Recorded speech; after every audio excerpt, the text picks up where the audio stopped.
இயேசு உங்களை நேசிக்கிறார். பிரியமானவர்களே, இந்த நாளில் ஆண்டவர் நம்மளோடு பேசும்படியாய் வேதத்திலிருந்து 2 வசனங்களை கூட வாசித்து ஆண்டவர் நம்மளோடு பேசுகிற, நமக்கு கற்றுக் கொடுக்கக்கூடிய காரியத்தை பார்ப்போம்.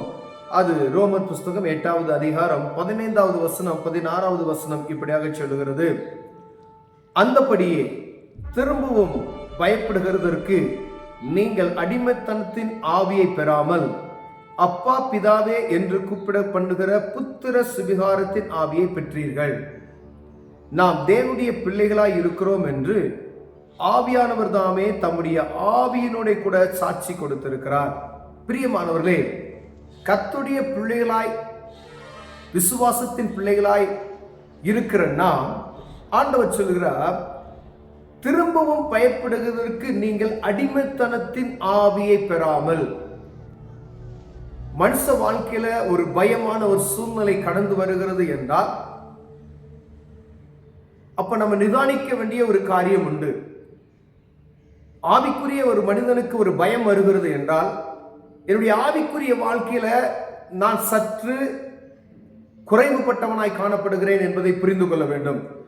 மீண்டுமாய் ஏன் பயப்படுகிறேன்? ஒரு பய உணர்வு, ஒரு திகில் உணர்வு, ஒரு இருளை போன்ற ஒரு காரியம் நமக்கு தோன்றுகிறது என்றால், ஆண்டவர் சொல்றார், நான் உன்னை என்ன செஞ்சுட்டேன்? அப்பா பிதாவே என்று கூப்பிடக்கூடிய புத்திர சுவிகாரத்தின் ஆவியை தந்து விட்டார். வானத்தையும் பூமியை படைத்த அண்ட சராசரங்களை சிருஷ்டித்த அவருடைய பிள்ளைகள் என்ற அந்த புத்திர சுவிகாரத்தின் ஆவியை நமக்கு தந்திருக்கிறாரா?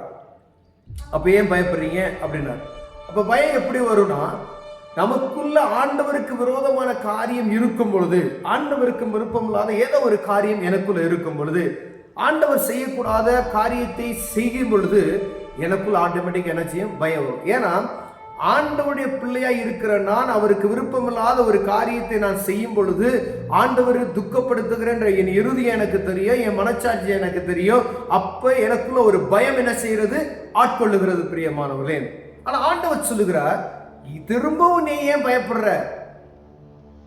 அப்ப நீ பயப்படாத, ஏன்னா நான் உடைய பிள்ளை, அப்பா பிதாவே என்று கூப்பிடக்கூடிய புத்திர சுவிகாரத்தை உனக்கு தந்துட்டேன் அப்படின்னு சொல்றாரு. நான் தேவனுடைய பிள்ளைகளாக இருக்கிறோம். அவரே பரிசுத்த ஆவியை கொண்டு அவருடைய ஆவியோட கூட சாட்சி கொடுக்கிறார். அப்ப எவ்வளவு ஒரு மேன்மையான அனுபவத்திற்குள் நம்மளை வைத்திருக்கிறார் பாருங்களேன். இது ஒரு சாதாரணமான கிடையாது. உலக பிரகமான தகப்பன் ஒரு பிள்ளை ஒரு பொருளை கேட்டால் அதை வாங்கி கொடுக்கறதுக்கு நம்மளால இயன்ற மட்டும் திராணிக்கு ஒரு மிஞ்சின ஒரு காரியத்தை கூட செய்து கொடுக்குறோம். ஒரு பைக் கேட்டானா ஒரு வாங்கி கொடுக்கணும்னு சொல்லி பிரயாசப்படுகிறோம். இல்லை ஒன்றும் நம்மகிட்ட வசதி வாய்ப்பு இல்லை, நம்ம ஒரு ஷாப்பிங் கூட்டிகிட்டு போகும்பொழுது ஒரு பொருளை கேட்டால் என்ன முடியுமோ அதை வாங்கி கொடுக்கறதுக்கு நம்ம என்ன செய்கிறோம்? பிரயாசப்படுகிறோம். அப்ப இந்த உலகத்தில் இருக்கக்கூடிய மாம்சமாகிய நாம் நம்முடைய பிள்ளைகளுக்கு எதையாவது செய்யணும் அப்படின்னு சொல்லி நம்ம எப்படி செஞ்சிடணும் அப்படின்ற ஒரு இயக்கம் நமக்குள்ள இருக்கும் பொழுது, நான் பரமபிதாயா உலகத்தையே படைத்தேன், என்னுடைய சாயலை இன்னும் நான் படைச்சிருக்கேன், நீ உனக்கு வேணும்ன்றது எனக்கு தெரியாதா? நீ ஏன் பயப்படுற? சகலமும் அவர் கரத்தில் இருக்கிறது. ஆனால் அவருக்கு கீழ்ப்படிந்து நடக்கும் பொழுது, வீட்டில் பாருங்களேன், பிள்ளையை கீழ்ப்படிச்சா என்ன செய்வீங்க?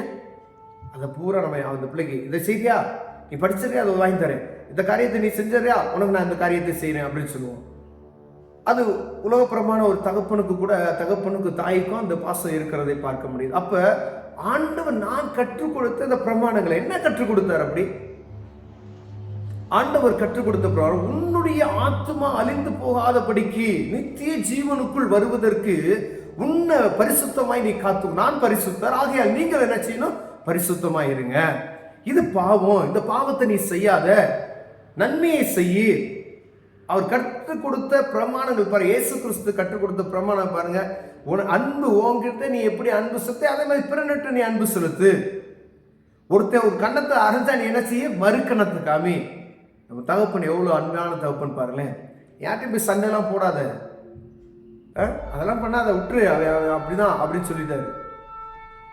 உன்ட 2 ட்ரெஸ் இருந்துச்சுன்னா ஒன்ன கொடு, இல்லை கேட்கிறவன்ட்டு இல்லைன்னு சொல்லாத, உன்னால இயன்றதை கொடு அப்படின்னு சொல்றாரு. அப்ப அவர் கற்றுக் கொடுத்த பிரமாணங்கள், நீ பாவம் இந்த காரியத்தை செய்யாத. அவர் பாவத்தை மன்னிக்கிறவராய் இருக்கிறார், பாவத்தை செய்யாதவர் இருக்கிறார். ஒரு ஸ்திரியை பார்க்கிறார், விபச்சாரத்துல கையுமையுமாய் பிடிக்கப்பட்ட ஒரு ஸ்திரியை கொண்டு வராங்க இஸ்ரவேல் ஜனங்கள். யூதர்கள் என்ன செய்வாங்க, அவங்க முறைமைப்படி கல்லறிந்து கொள்வார்கள். அவர்கள்லாம் வந்தது இயேசு கிறிஸ்து கிட்ட வந்து நிற்கும் பொழுது அவர் என்ன செய்யறாரு, நான் உன்னை தண்டிக்கல போ அப்படின்னு சொல்லி அருமையா அவர் ஒருத்தர், நான் உன் பாவத்தை மன்னிச்சிட்டேன், இனி என்ன செய்யாத, பாவம் செய்யாத அப்படின்னு சொன்னார். உனக்கு இதுவரைக்கும் நீ தெரியாது, நீ இப்ப நீ தெரிஞ்சுக்கிட்ட, இனி நீ பாவம் செய்யாதே அப்படின்னு சொல்லி அருமையா இவர் காரியத்தை சொல்லி அனுப்புகிறார். ஒருவேளை ஆண்டவராய் இயேசு கிறிஸ்துவை அறியாத ஜனங்களாய் இருக்கிற யாரா இருந்தாலும் சரி, ஒருவேளை நான் கிறிஸ்தவன் என்று சொல்லிக் கொண்டு இருக்கிற நம்மும் இயேசுவை அறியாதபடி இருப்போமே, ஆனால் அவர் சர்வ வல்லமையுள்ள தேவன், அப்பா பிதாவை என்று கூப்பிடக்கூடிய புத்திர சுவிகாரத்தின் ஆவியை உங்களுக்கு தந்திருக்கிறார், ஒரு உயிரை தந்திருக்கிறார்.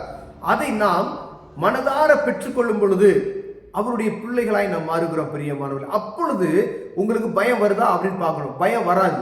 ஏன்னா அவருடைய பிள்ளைகள் என்ற அந்த மனச்ச நமக்கு உள்ளத்தின் ஆழத்துல, நான் என் தகப்பன, நான் என்னை வழிநடத்துகிறவர் அவர் அப்படின்ற ஒரு வைராக்கியம் உங்களுக்குள்ள இருக்கும் பொழுது எந்த பயம் வராது. ஒரு இவ்வளோ பணம் தேவை, பயப்படாத, ஆண்டவர் அற்புதம் செய்வார். ஒரு பலவீனத்தை குறித்து ஒரு பயம், பயப்படாது. அது உலகம் பிசாசு காமிக்கிறது பூரா பயம். ஆனா ஆண்டவர் ஜெயிக்கிறவர், ஜெயம் கொள்ளுகிறவர். ஏன்னா தள்ளப்பட்டவன் அவனுக்கு என்ன செய்வான், உலகத்துல இருக்கிற மனுஷனை பயன்படுத்திக்கிட்டே இருப்பான். அவரு சர்வ வல்லமையுள்ள தேவன், அவரை ஆராதிக்கும்படியே நம்மளை பிரித்தெடுத்து வைத்திருக்கிறார் பரிசுத்த ஜனமாய். அப்ப நம்ம அவருக்கு கீழ்ப்படிந்து நடக்கும் பொழுது அவருடைய பிள்ளைகளாய் நாம் மாறுகிறோம் பிரியமானவர்களே.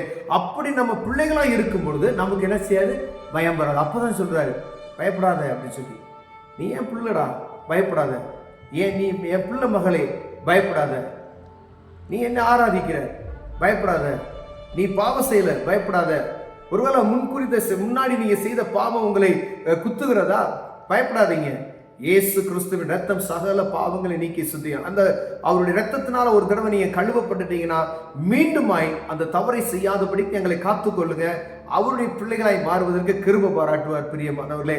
பயம் இருந்துச்சுன்னா அவரை நோக்கி பாருங்க, எப்படிப்பட்ட பயத்தையும் நீக்கிவிடும். மரண பயம் இருக்குதா, அவர் நீக்கி விடுவார் பிரியமானவர்களே. கண்களை மூடுவோம், ஜெபம் செய்வோம். அன்பின் தகப்பனே, அப்பா பிதாவே என்று கூப்பிடக்கூடிய புத்திர சுவிகாரத்தின் ஆவி எங்களுக்கு தந்ததுக்காய் ஸ்தோத்திரையா.